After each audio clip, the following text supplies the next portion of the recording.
All right, let's see what they sent me.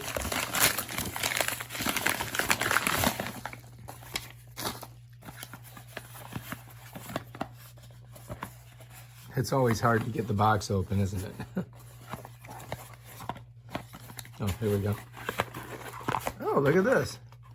So this, I hook onto my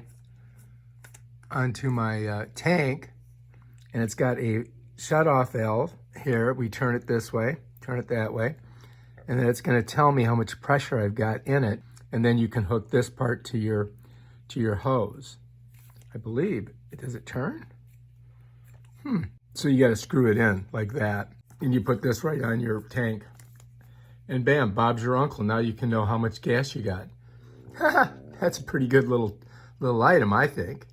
We're going to try that baby out today. Let's see, who's this made by? Let's see this here. So it says, go for it online. And it's called a propane refill elbow adapter with propane tank gauge, 90-degree refill pressure adapter with on and off control valve. That's what this is, all right? So we'll check it out and see how it works. Looks like it could be a good little item. It's very sturdy. Looks like it's put together nicely. All right, if you like this video, check out my other ones.